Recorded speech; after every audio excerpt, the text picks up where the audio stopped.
Hello, well this is day 27 of 30 days of stories. Well actually it's day 29 because I've thrown in a couple of bonus ones, but I'm not going to count those. So day 27, there's 4 more to go of my 30 days. And in fact I've got new technology today thanks to Thomas Clark, aka Tommy, who has sent me a rather swanky Canon camera, which I'm still trying to work out how to operate, but I can't see the screen. So I'm not sure if I'm in the frame, but anyway, hopefully you'll be able to hear what I'm talking about. This story has 2 halves, and the first half starts in 1990, when an American Baptist church from Florida sent part of their choir to sing an Easter Passion in the Midlands at Coventry of the United Kingdom. And this American church had 5,000 members. So part of their choir was 250 people. And these people came at Easter and they were farmed out to the great and the good of the Coventry area to stay for accommodation. And we agreed to take one person.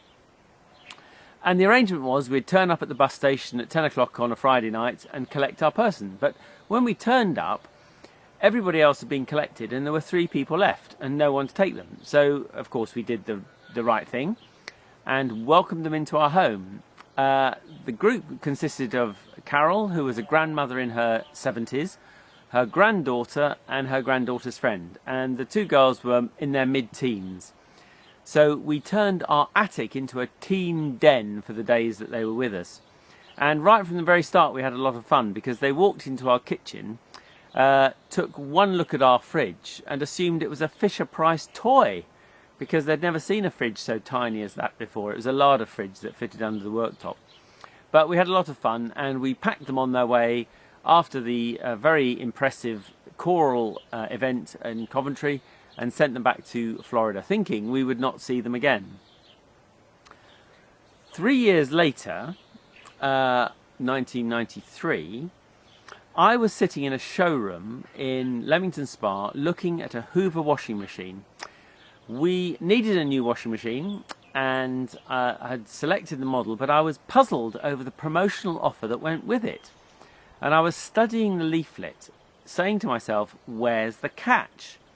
Because on the face of it, it seemed to be that if you bought any appliance from Hoover that cost over £100, you could claim a reward of 2 return tickets to Florida. Well now, a return ticket to Florida at the time was worth £200, so for an outlay of £100, you could get a benefit of £400. And you can imagine what happened. This generated a huge market in people buying Hoover vacuum cleaners for £105 or £125 just so they could claim their return tickets to Florida. And the company, it seems, had omitted to include one item in their terms and conditions, which was that the number of offers was limited. And as a result, they had 400,000 applications, of which we were one. I bought the washing machine, sent off our application, and you had to give 3 possible dates for preferred travel, and they were all in March 1993. But we heard nothing. And that wasn't really surprising because the promotion nearly bankrupted the company. And they, several executives were booted out of the boardroom, I think, for their lack of attention to detail. And they had to gear up because legally they were obliged to fulfill their obligations, and so they had to gear up a system and recruit travel agents, and eventually we did hear from them. And we heard from them when I was travelling in Africa, and Sarah received a call in October 1993, i.e. months after we were supposed to have travelled, saying, you've applied for flights to Florida, you can go, but it'll have to be from Gatwick on December the 3rd for 2 weeks. Take it or leave it. And Sarah, with sheer genius, said immediately, I'll take it! And so we made our plans. Now, we had 2 small children and we had to pay for one of them. One was an infant, but we paid the airfare for Jess, who came as a child. And we also had to pay for a car hire. And rather annoyingly, the hire of car seats for the children was almost as expensive as the car hire. But so be it. And so we got on a flight at Gatwick, which was a special charter by Hoover, and was just full of people who had claimed their free flight. So everyone was swapping stories on the journey about what they'd bought and what their experience had been. But of course, prior to leaving, we remembered that 2 years previously we'd taken pity on 3 waifs and strays from Florida and given accommodation from the choir, the church choir. So we contacted them, and of course they were delighted to offer us accommodation. So the flights were free, or nearly free, and the accommodation was now free.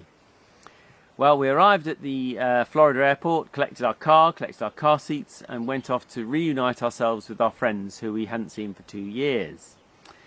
Well, the following day, it turned out that the daughter of Carol, the grandmother, was well known in the area for her sharp eyes with regard to yard sales. Now, a yard sale is where somebody clears out all their junk and advertises it in the local press. And Carol knew exactly the areas to go for. And so on that first day, when we were all jet lagged and half asleep, she whipped us off to a yard sale. And would you believe it? The first thing we saw as we came up on the approached the yard sale were 2 child car seats sitting on the pavement at $10 each. So we quickly snapped them up and immediately returned to the airport and handed in our hired car seats so we didn't have to pay for them. So the car seats were now almost free. And then it turned out that Carol, who was the grandmother, had worked at Walt Disney World for decades. And so she had earned the right to allow or to sign in any guests she liked for free. So we had 2 days at Walt Disney World for free. You couldn't make it up if you tried. While we were there, we were treated like kings and queens. And people used to come and sit and listen to us talk just for the enjoyment of our lovely accents.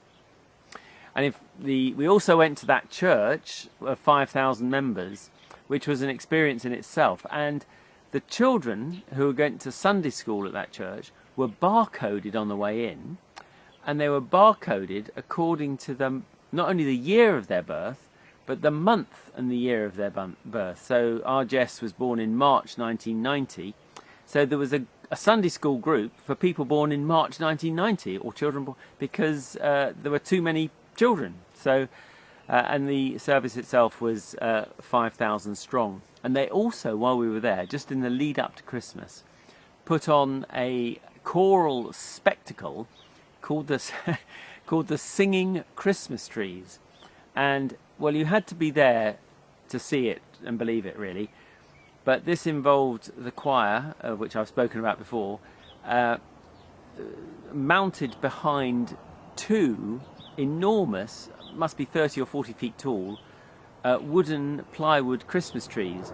And their faces were sort of peering out through holes cut in these Christmas trees.